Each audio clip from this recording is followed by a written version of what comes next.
So the next thing that we're going to talk about is what's called the correlation coefficient. Okay, and this is the letter that represents how strong or how weak the correlation is between two variables. The correlation coefficient that we use is the letter R. Our correlation coefficient is going to be in between -1 and +1. So what kind of numbers are between -1 and +1? Well, decimals. So 0.5, 0.2, -0.7. Okay? You can have negative numbers or positive numbers from 1 to -1.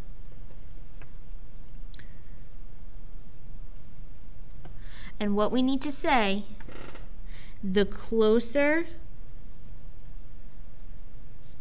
the R value is to positive or -1, the stronger the correlation.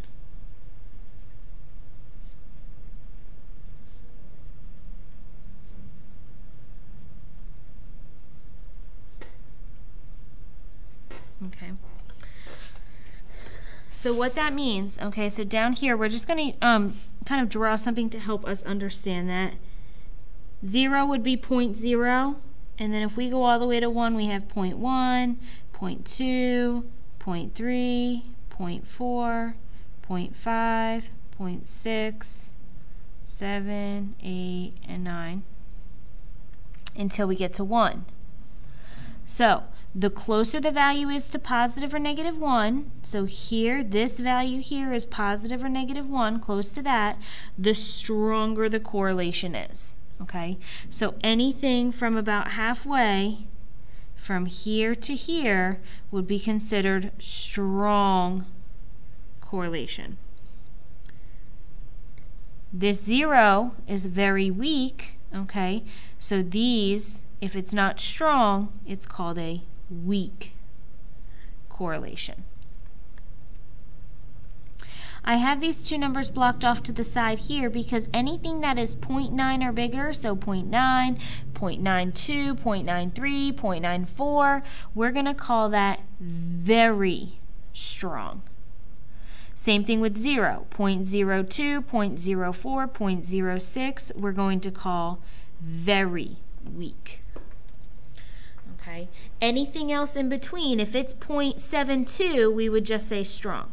If it's 0.23, we would say weak. And we're going to go over a couple examples with that to help us understand describing the R value. Okay.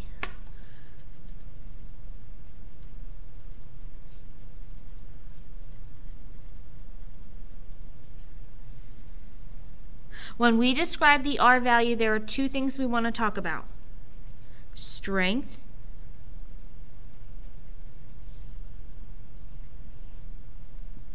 and direction. So with our strength, is it weak or strong? And we're going to use this little guide right here to tell us if it's strong or weak. And then our direction is either going to be positive or negative. We're going to tell if it's positive or negative by the sign. If it's a negative number, it's a negative correlation. If it's a positive number, it's a positive correlation. So, example 1, R equals 0.89. So first thing we can talk about is the decimal value. This decimal value is 0.89. 0.89 would be right about here, which is strong. So we're going to say a strong, because that's the first thing we talk about, strength. And now the direction. Is this a positive number or a negative number? It's a positive number, so we're going to write strong, positive correlation.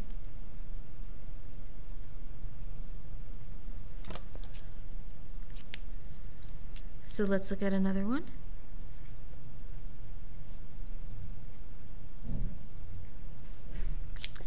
-0.02. So we can see that this is 0.02. So anything that starts 0.0 is not just weak, it is very weak. So we would say a very weak.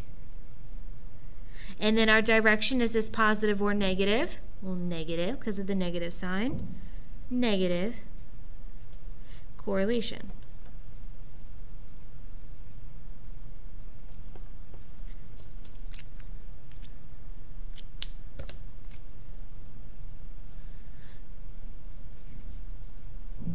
Our next two says negative 0.92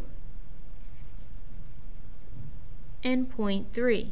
I want you to pause this video and try questions numbers 3 and 4 on your own, and then when you are finished, unpause the video and check your answers.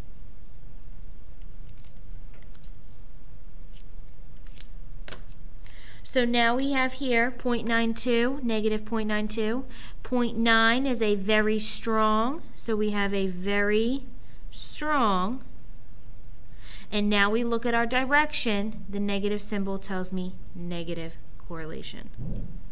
Remember that this negative does not tell me strong or weak. The negative tells me positive or negative.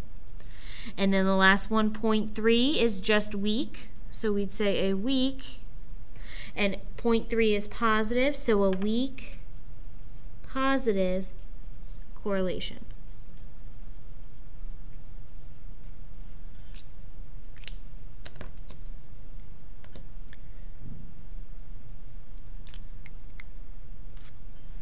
Down here at the bottom, we're just going to draw some scatter plots. So draw a scatter plot for the following situations.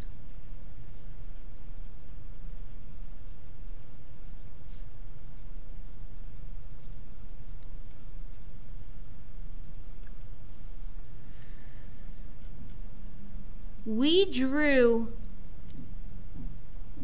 examples of functions back a couple units ago, okay, where we had to draw the little table and we had to draw the graph that represented the situation that we were talking about. That's kind of the same thing that we're going to be doing here. Instead of lines, we're going to use dots, okay?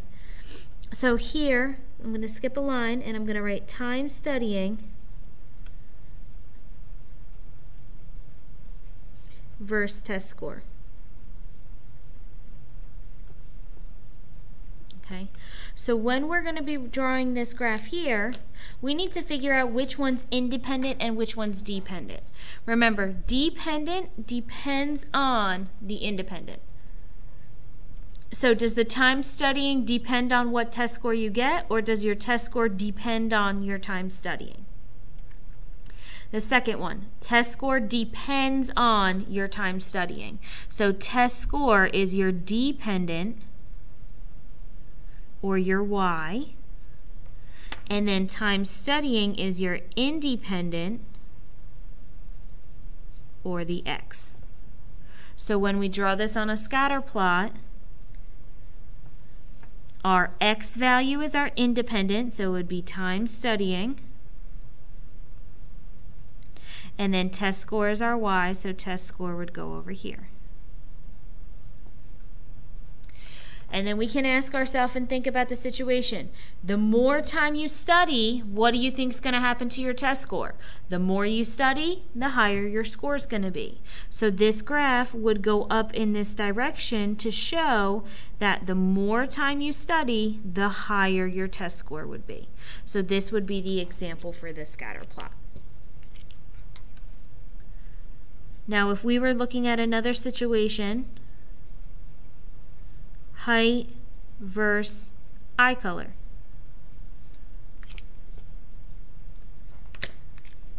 So first thing we need to do is talk about independent and dependent. Does the height of us depend on what eye color we have, or does eye color depend on how tall we are? Now some of you might be like, oh, that doesn't make any sense because neither one of them depend on either one. And that is true. Height does not depend on eye color does not depend on height. These two cannot be compared together because just because you're 5'4" doesn't mean you have brown eyes. Okay? So what we're going to do for this scatter plot we're just going to have height at the bottom, eye color on the side. And this is going to be an example of a no correlation, because it does not matter how tall you are, okay, that how tall you are does not give you your eye color. So then our dots would just be all over here.